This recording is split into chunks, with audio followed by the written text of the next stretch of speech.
Oo na. So, recap po tayo. Nagkaroon po kayo ng introduction, nasa series po tayo ng CLSS, na Catholic Life in the Spirit Seminar. So, ang inyong introduction, binigay po ng inyong support disciple, Brother Ed Sasam. God's Love, ibinigay po ni Brother Ed Soriano. Salvation, binigay po ni Brother Toto Delgado. New Life, binigay po ni Brother Ronald Veruen. Receiving God's Gifts, binigay po ni Brother Jerry Eloma. And Baptism in the Holy Spirit, binigay po ng aking sister wife, si Sister Sarah Joy Maula. Nagkaroon po tayo ng isang linggo na bakante bilang pagdiriwang ng Semana Santa. And then balik tayo sa gawain last week. Na growth naman, binigay naman po ni Brother Warren Recososa. So ngayon po gabing ito, tayo po ay dumadako na sa pinakahuling paksa ng ating pong CLSS, which is transformation. Pakiulit po, transformation. Okay.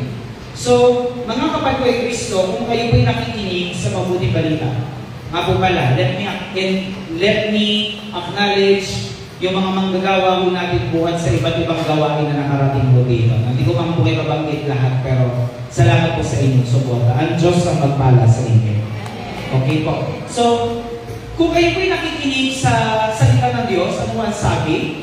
Kapag tayo daw po ay na kay Kristo, wala na yung lumang buhay.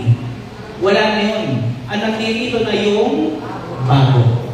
The old has gone. The new has come. Sabihin mo sa iyong katabi, kapatid, ang lumang mong buhay, patay na. Ikaw ngayon, bagong buhay na. Kasama ni Kristong muling nabuhay. Ang muling nabuhay, buhay din bumalakpak. Amen? Okay. So, sabihin mo growth. Sabihin mo transformation. Pwede po ba akong mangumpisal sa inyo? Alam niyo po, nahirapan akong gumawa ng topic sa inyo. Alam niyo po kung bakit? Kasi po yung growth, paglago, at transformation, pagbabago, halos parehas. Para po sa inyong kaalaman, ang original na disenyo ni Sister Belen, yung growth and transformation magkasama naman talaga. Ako lang ang nagsabi na, Sister Belen, kung okay lang po sa inyo, paghiwalayin natin. Kasi after all, magkaibang paksa yan sa CLSS. So kaya dahil sumusunod naman sa Sister Belen, kaya pinaghiwalay niya. Pero nung ako, nagdidilay na ako, medyo nahihirapan din ako. Kasi parang parehas lang sila. Sabihin mo, parang parehas. Ngayon, mga kapatid, medyo nag-research ako at nagtanong ng pagkakaiba. Ano bang pinagkaiba ng growth and transformation?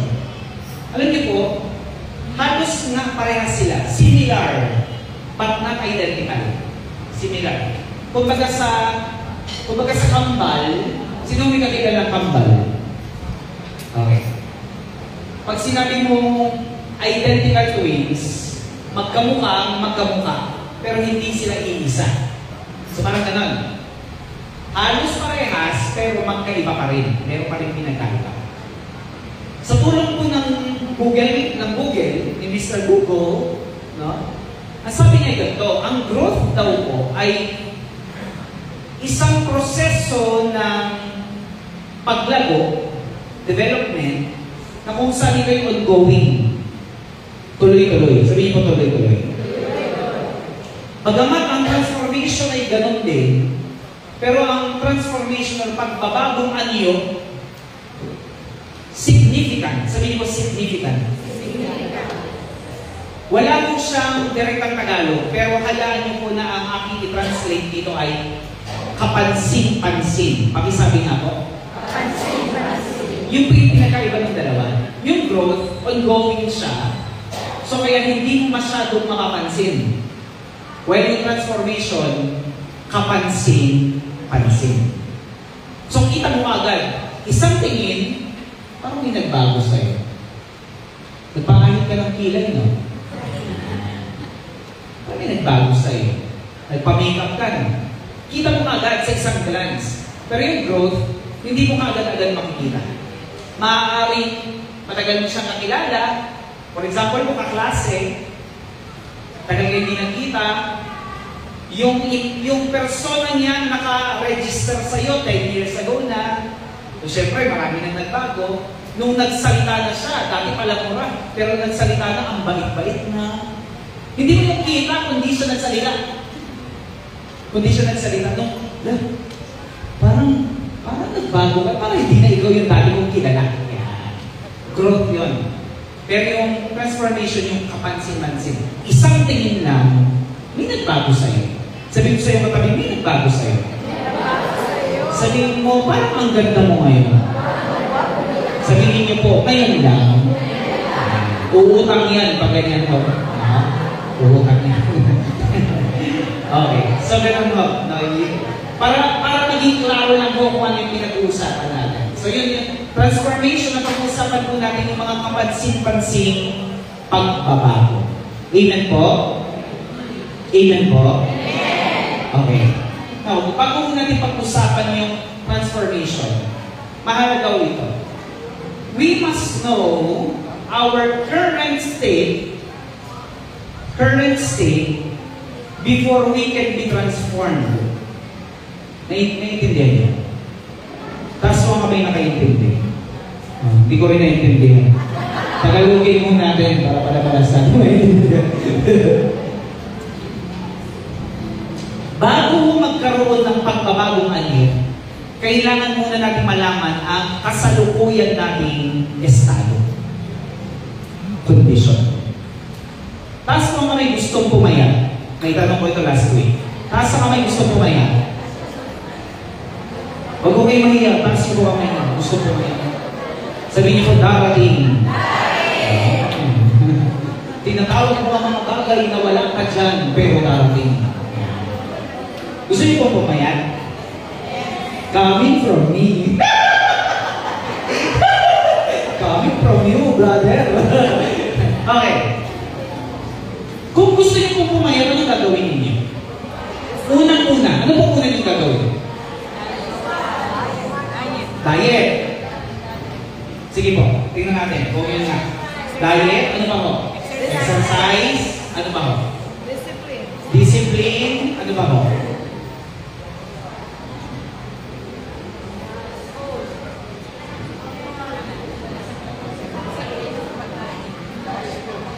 Etc. etc. Okay.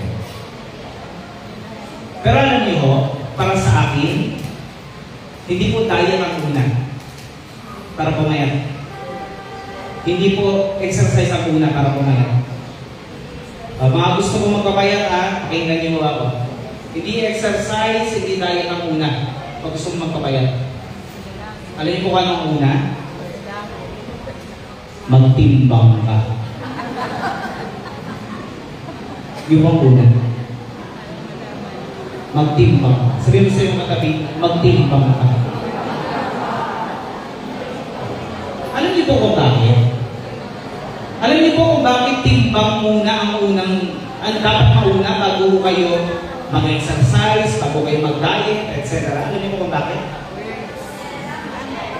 Kasi kailangan mo munang malaman ang kasalukuyan mong kondisyon. Ang kasalukuyan mong estado, ang kasalukuyan mong timbang. Bakit?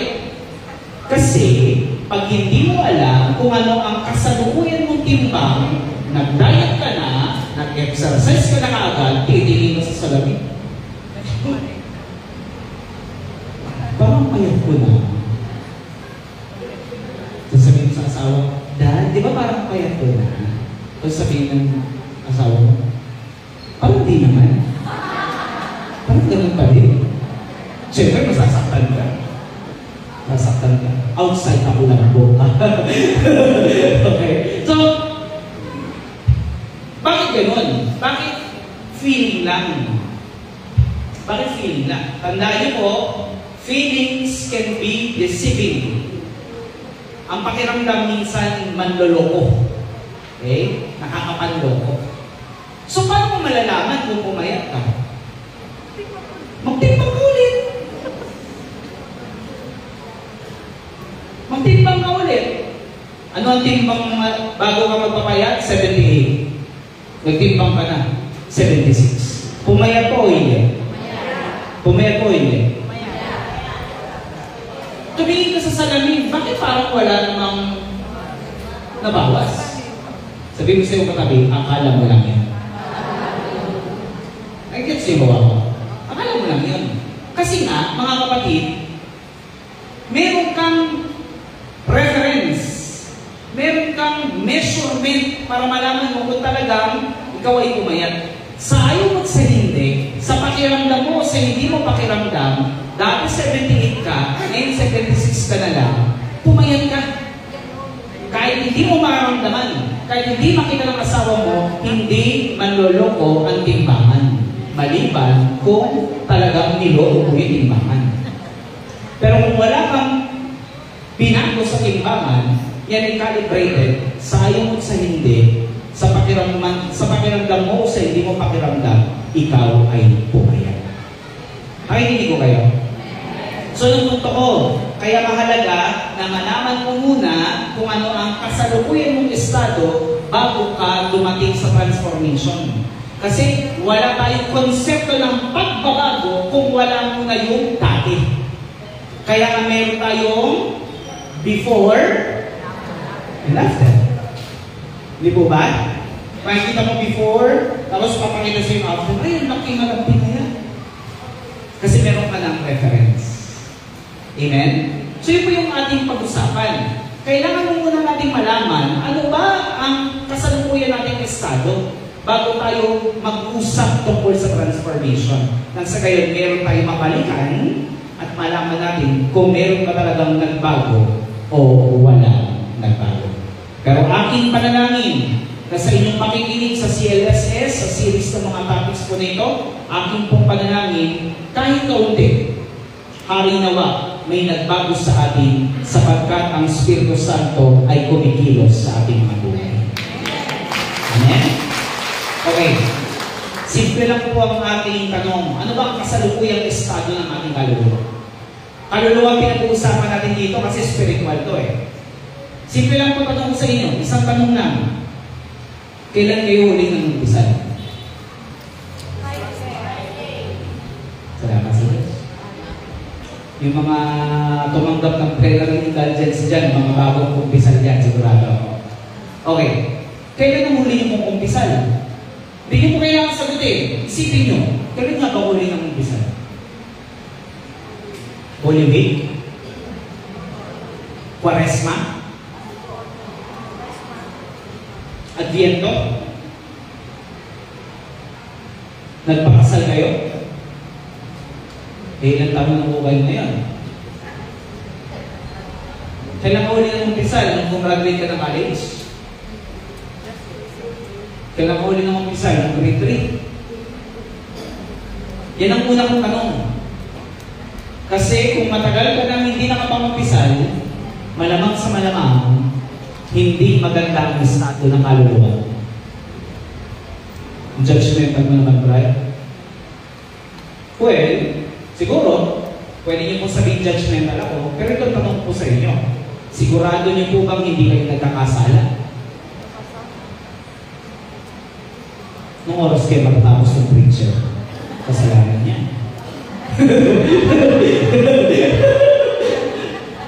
So, kung masasabi niyo sa akin straight in the eyes na hindi ka nagkasala sa coverage na hindi ka nag-umpisal, di wow.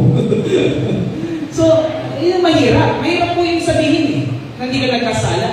Kasi sa isip, pwede kang magkasala. Sa bibig, pwede kang magkasala. Sa gawa, pwede kang magkasala. So, kung matagal ka lang hindi nangungumpisal, malamang sa malamang, hindi maganda ang estado ng kaluluwa mo ngayon.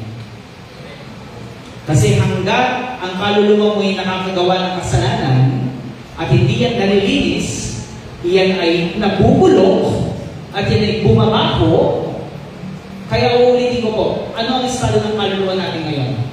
Kung ikaw ay medyo recent lang na umpisal, okay yan. Medyo maganda ang estado ng iyong kaluluwa. Pero kung 1 taon na, 2 taon na, 1 dekada na, hindi ka pa nakakapag-umpisal, medyo delicate ang iyong kaluluwa. Kahit umaattend ka pa ng gawain. Kaya po mahalagang nangungumpisal tayo. Okay? So, doon tayo magsimula. Kung kayo makakapag-judge niyan, kung kailan kayo huling nangungumpisal. At halinawa sa gabi ito, buksan ng Diyos ang ating puso. Buksan ng Diyos ang ating isipan. Nang sa gayon, sa pamamagitan po ng mga babanggitin natin mga puntos dito, baguhin ni El Shaddai ang ating mga spiritual na buhay. Makikinig po kayo? Kaya ka po? Sabihin mo sa iyong katabi, kaya pa? Kaya. Sige po. Dadaanan ko lang ito. Since ito naman ay seminar, no? Hindi ko masyadong hahabaan, no? Dahil meron pa tayong healing mamaya. So, first things first. Number 1, do you want to be transformed? Do we want, kasama ko, do we want to be transformed? Gusto po ba natin baguhin ang Diyos sa buhay natin? Yung sagot niyo ko mukhang di kumbinsido. Medyo kumbinsido na. Number 1, I hope magsulat po kayo or mag-jot down sa cellphone. If we want to have a noticeable, kapansin-pansin na pagbabago sa buhay, number 1, ask from the Lord the grace to transform. Yun ang una. Hingiin mo sa Diyos ang grasyang magbago. Doon tayo magsimula. Hingiin mo. Sabi ko sa iyo matabi, hingiin mo. Gusto mo magbago? Amen. Gusto mo talaga magbagong buhay? Amen. Hingiin mo. Sapagkat ang humihingi,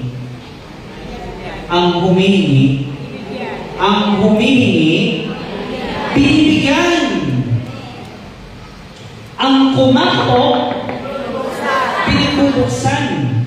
Ang naghahanap, makasusumbong. Kung hindi ka humihingi, hindi ka bibigyan. Kung hindi ka kumatok, hindi ka mabubuksan. Kung hindi ka maghanap, hindi ka makasusumbong. Kaya kung gusto po natin makasumbong, gusto natin kumatok sa puso ng Diyos, gusto natin humingi ng pagbabago, o gusto natin magbago, humingi ka muna. Sapagkat sabi ng salita ng Diyos, kapag ikaw ay humingi, bibigyan ka. Pag ikay kumatok, pagbubuksan ka. Pag ikay naghanap, makasusumpong ka ng biyaya kay Yahweh El Shaddai. Nabanggit ko na ito sa mga gawain, pero hindi ako magsasawang sabihin ito. Nang isa sa mga magagandang values ng gawain ng El Shaddai, lahat ng bagay nahihingi sa Diyos. Sabihin niyo po, lahat ng bagay nahihingi sa Diyos. When I say all, everything, I mean everything. Lahat, from maliit to malaki, nahihingi sa Diyos sa gawain ito. Lord, Brad, pag-pray mo naman yung aking apo na makapasa sa exam. Pinagpe-pray, answered prayer. Naalala ko, meron ko dito kung nagpa-pray sa akin nung si Sister Sarah nandito. Tungkol sa kanyang course. Naalala ko, meron nagpa-pray sa akin dito. Ay kung maging answered prayer siya. So, mga kapatid, nahihingi lahat. Brad, wala pa akong asawa, Brad. Naghahanap pa ako ng tall, dark, and never mind. And then tall, dark, and handsome pala. No? So, gusto ko yung kasing gwapo ni Brother Mike. Brother Mike. Humingi ka. Nalala niyo ho, binapag ko last Saturday, si Brother Jack ng Manila. Lord, nasabi ko, gwapo, bakit maitim ang binigay mo? Yung pinagpala, bakit ito, hindi ako kayang paggastusan para ipakasal, etc. Pero yung nagbigay sa kanya nila, okay? So lahat nahihingi. Lahat nahihingi. Lord, Abrad, kailangan namin ng anak. Nahihingi sa Diyos. Lahat ng bagay. Kailangan ng kagalingan sa karamdaman. Nahihingi sa Diyos. Brad, wala akong pustiso. God will provide. Lahat nahihingi sa Diyos. So, ulitin ko po. Kung gusto mo natin magbago, yun ang una. Hingin mo sa Diyos na baguhin mo ako. Kasi kung hindi po tayo tutulungan ng Diyos, mahirap magbago. As sabi nga po ng Panginoon, layo sa akin, kayo ay walang... Ulitin ko po. Layo sa akin, kayo ay walang magagawa. Pero kapag kasama niyo ang Diyos, maski ang imposible, kaya gawin posible ng Diyos. Kasi hindi naman kayo ang gagawa. Ang Diyos ang gagawa. Amen? Palapakan natin ang Panginoon. So that's the first thing. You desire for it. You desire for it. Hingin niyo sa Diyos. Alam niyo po kung bakit dito ko sinimulan? Alam niyo po kahit ilang beses so kayo pumunta rito sa gawain ito. Kung ayaw niyong magpabago sa Diyos, hindi kayo mababago ng Diyos. Ulitin ko po kahit ilang beses kayo pumunta sa gawain ito, kung ayaw niyong magpabago, hindi kayo mababago ng Diyos. Naalala niyo po, mayroong isang bahagi sa kasulatan na si Kristo ay namamangha. Pag sinabi po niyo po namamangha, positibo yun. Pero siya'y namangha dahil sa kakulangan ng pananampalataya ng mga taga-Galilea. O rather ng mga taga-Nazaret. He was amazed by their lack of faith. Negatibo yun. Namangha. Wow! Pero sa kanya, kay Jesus, hindi. Siya nagtataka bakit wala silang pananampalataya sa kanya. At ang sabi ng kasulatan, kahit gusto niyang gumawa ng himala, hindi siya makagawa ng himala. Bakit? Walang himala. Walang pananampalataya. Walang pananampalataya. Pero tandaan niyo po ito mga kapatid. Kahit kasing liit lang ng buti ng usasang iyong pananampalataya, kaya mong sabihin sa SM na ito, lumipat ka sa bagumbong. Meron na. Hindi, biyaya ng Diyos. Pananampalataya. So, that's the first thing. You ask the grace to change you. Dahil kung hindi dahil sa Diyos, di natin kayang baguhin ang ating mga sarili. And I am speaking from experience. Dahil ang inyong abang lingkod, dating addict sa pornography. And sinasabi ko na ito noon, it took me 7 to 8 years bago ako tuluyang makaalpas doon sa pagkakataon yun. At hindi madali. Hindi madali. Pero ang mahalaga, yung masidhing damdamin na gusto mong baguhin ka ng Diyos. Basta nandun yung desire na gusto mong baguhin ka ng Diyos, kahit ikaw pa ang pinakamatigas ng puso, walang matigas ng puso sa isang taong matahinting kung manalangin sa Diyos. At ako'y binago ng Lord, at sa kabila na ako'y isang basahan, ako'y nagagamit sa gawain ito sa kanyang kapurihan. So, ito ang isa sa kakaiba sa El Shaddai. Ang preacher, dating ex-convict. Ang preacher, dating NBA. Sabi ni Brother Sampatag, Sumalangit Nawa, Ateneo, UP, Lasal, UST, hindi ko yan alam. Ang alam ko, Camp Aguinaldo, Camp Frame, yan ang alam ko. Bakit? Dahil labas at pasok siya sa kulungan. Pero ginamit ng Diyos sapagkat ang Diyos gumagamit ng mga mahihina para pahiyain ang malalakas. Ginagamit ang mga mangmang para pahiyain ang matatalino. Sapagkat sa gawain ito, hindi mahalaga ang magaling. Ang mahalaga sa gawain ito, marunong kang sumunod sa Diyos. Sapagkat ang marunong sumunod, pagpapalay, sunod-sunod. Amen? Kaya sabihin mo sa iyo, mga kapatid,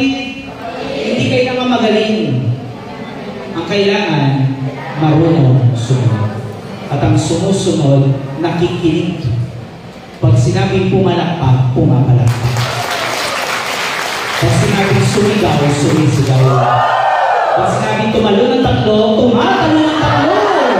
At ang sumunod, pagpapalali ng Diyos. Pag sinabing umupo, uupo. Pag sinabing matutulog, huwag naman ako kayo matulog. Wala yun ang pinagalingan mo, tutulog kayo na lang. Okay, so that's the first thing. You ask the Lord the grace to transform you. Amen? So that's the first. Once na malaman ng Diyos na, willing siyang magbago, may pag-uusapan na tayo. Daanan ko na lang to dahil malapit na po tayong matapos. No? Second, mga kapatid, to transform you, para mabago mo tayo ng Diyos, ng kapansin-pansin, pasensya na ho, babanggitin ko ulit. Kailangan nyo hong maging matakaw sa sakramento. You should always receive the sacraments. Sacraments. 7 sakramento. Saan po kayo nakalang? Ayan, 7 sakramento. Ayan. Ilan mo ang 7 sakramento? 7. Nakasabi ko lang po 7 sakramento. Okay. Kailangan po babantay sa sakramento. Lalo na, sabihin mo lalo na, ang kumpisal at ang Santa Misa.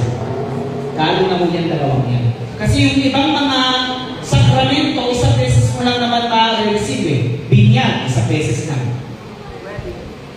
Kumpil, isang beses lang. Banal na orden, isang beses lang.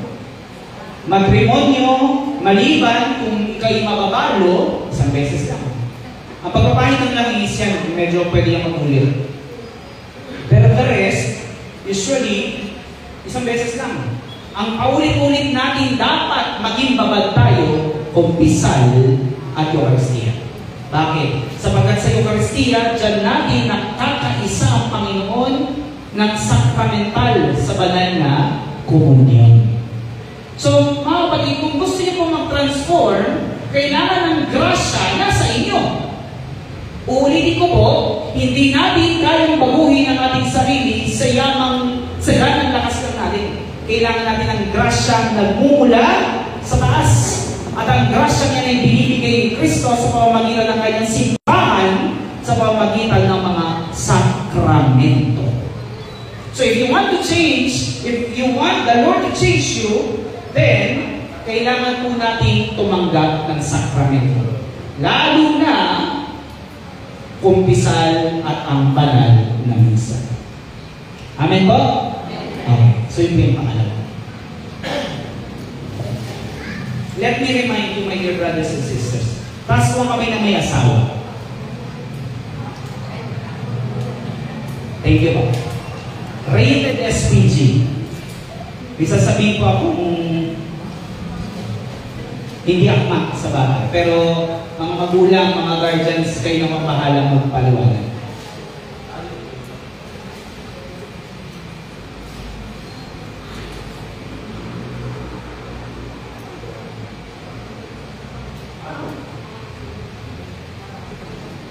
Kumalapit ang inyong asawa. Gets na ho? May asawa na ho kasi ako kaya naiintindihan ko na Okay? Kumalapit si asawa. Gusto niyo po o ayaw? Depende. Paano kung palaging ayaw ang response? Masakit po ba? O masarap? Lalaki hinihindihan. Galing, no? Sabi pa nagagaling po, no? Kahit samantalang di yung maraming karanasan. Pero, let me drive my point. Masakit po ba yun na lagi kayong pinahihindihan? Of course. Masakit yun. Isang beses, okay lang, pakapagod. Pero paulit-ulit, lalo na kapag babae, mag-iisip. kaya? Kapalit-palit ba ako? So, marami ang iniisip. Nasasaktan tuloy. Nagigets niyo ha? Ito tandaan niyo po. Sa bawat pagkakataon na kayo po ay dumadalo ng banal na misa, nasa estado naman kayo ng grasya, pwede kayong mamumunyon, pero hindi kayo namumunyon para kayong humihindig kay Jesus pag gusto niyang makipag-isa sa inyo. Masakit po? Masakit po ba yan? Lagi kang pinahihindihan? Ganun po nararamdaman ng Panginoon pag hindi kayo nakikipag-isa sa Kanya. Yung mga wala pa akong asawa, siguro hindi pa makakaralig. Pero kapag may asawa kayo, naiintindihan niyo po yung sinasabi ko. Masakit yun sa isang asawa. Na lagi siyang pinahihindihan. Ganon din si Kristo pag lagi niyo siyang pinahihindihan. Gusto niyang makipag-isa sa inyo. Kaso, hindi kayo namumumunyon. Hindi ko po sinasabing kayo ha, kundi general po. Hindi kayo namumumunyon. Masakit yun sa Panginoon. Ayaw na makipag-isa sa akin. So, my dear brothers and sisters, if you are in the state of grace, wala ka namang ginawang masama, mabigat ang kasalanan, mamumunyon mo kayo. Kasi ikinagagalak ng puso ni Jesus na makiisa kayo sa Santa Misa. Do not take it for granted. Do not take it for granted. The Lord wants to commune, makipag-isa sa inyo. At ito'y nagagawa natin sa pamamagitan ng banal na pakikinabang, banal na komunyon. Amen po? Palapakan natin ang Panginoon, purihin natin ang Diyos. Pangatlo mga kapatid, kung gusto po natin na mabago ng Diyos ang ating buhay, praktikal, pangatlo, sumama kayo sa isang komunidad sa loob ng simbahan. Hindi ko na po kayo pahihirapan. Sumali kayo sa El Shaddai. Join a lay community. Bakit? Sabihin niyo po, bakit, Brad? Siguro nag-iisip kayo, bias naman ni Brother Justin. Wala naman akong ibang ipopromote, hindi ang gawain ng El Shaddai. Kasi El Shaddai tayo eh.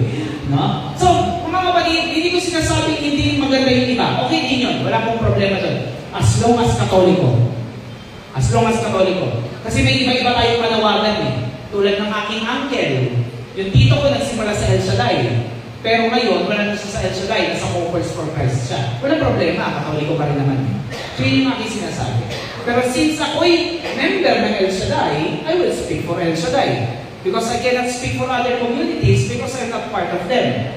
Okay? So, join a lay community. Bakit kailangan sumama? Bakit kailangan pa namin magpa-member sa komunidad ng El Shaddai para lang baguhin kami ng Diyos? Simple lang mo. Mga nanay, mga tatay, gusto niyo mo ba kilalanin niyo yung kaibigan ng inyong mga anak? Sino po ang gusto kilalang kaibigan ng kanyang mga anak? Bakit po?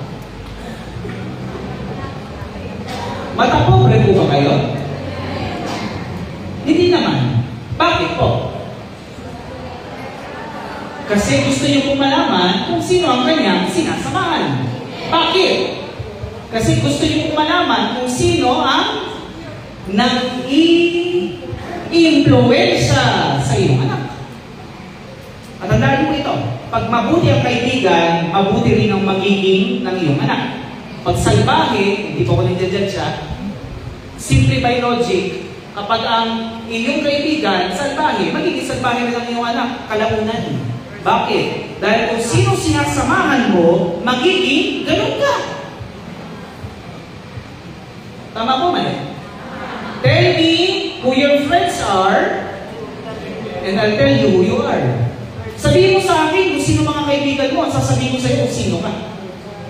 Kapag ang iyong mga kaibigan, mga marites, kahit tahimik ka, magiging marites ka rin kalaunan.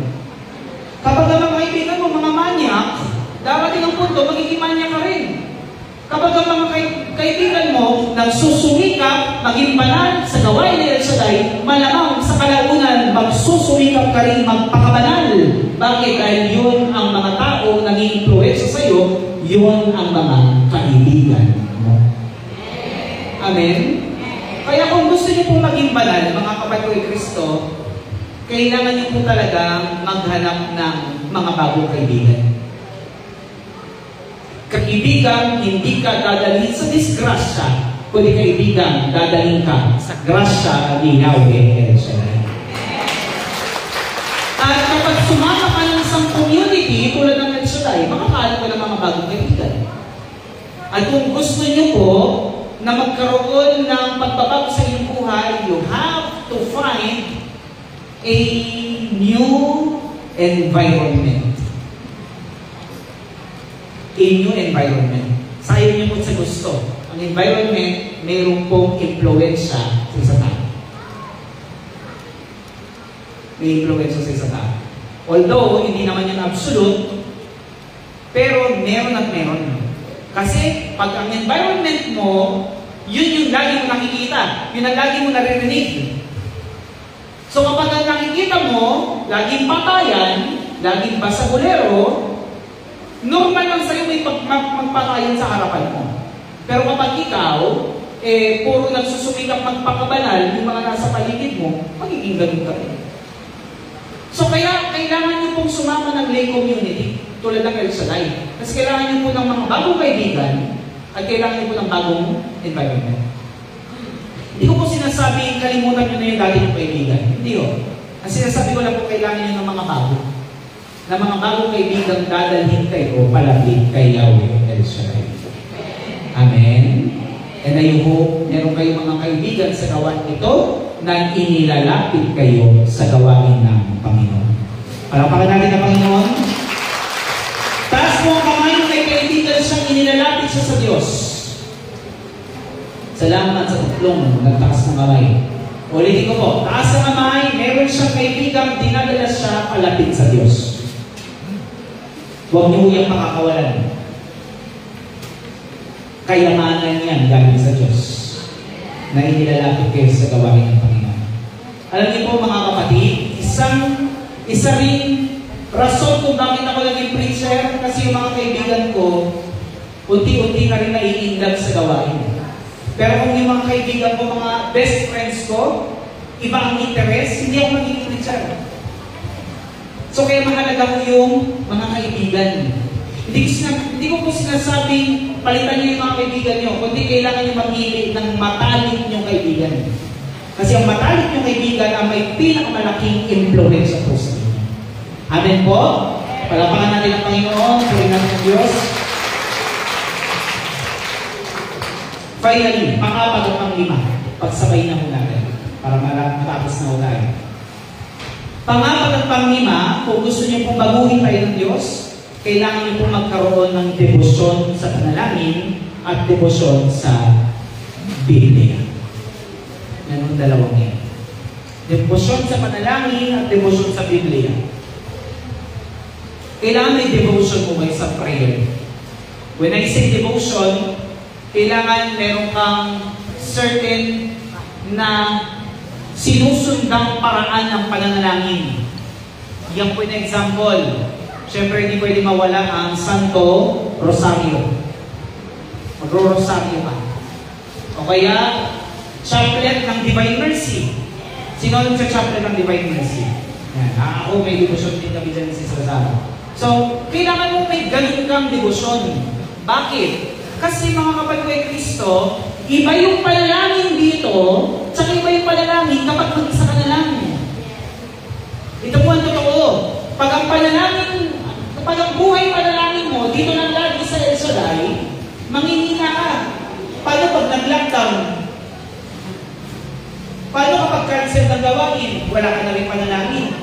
So kailangan consistent. At magiging consistent ka lang kapag may personal kang devotion sa panalangin. And syempre, mga kapatid, sa mga devotion sa panalangin, number 1, bukod sa misa talaga, Santo Rosario. Kasi sa Santo Rosario, inilalapit ka sa mahal na Birhen at inilalapit ka kay Kristo. Sapagkat kapag malapit ka sa nanay ng Diyos, malapit ka rin kay Kristo.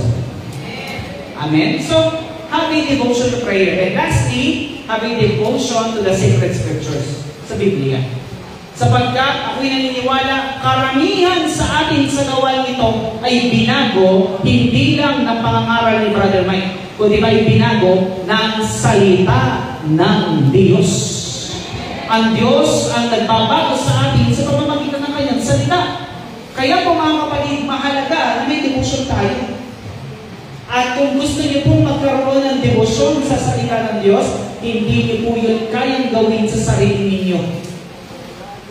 Kailangan niyong humanap ng mga taong may devotion din sa salita ng Diyos. Kasi kung kayo lang, minsan, tatamarin kayo. Ako nga, preacher na eh. Minsan, tinatamad din ako. Pero kailangan ko sumama sa mga tao may interes ng sarili, makakawaan nila ako. Naku, salamat sa Diyos, lumabas ako. Pakipag-hangout ako sa inyo, bumalik yung gana mo sa pagbabasa ng salita ng Diyos. Kailangan yun eh. Kailangan mo na makahawa sa iyo. Kasi hindi sa lahat ng oras, malakas ka.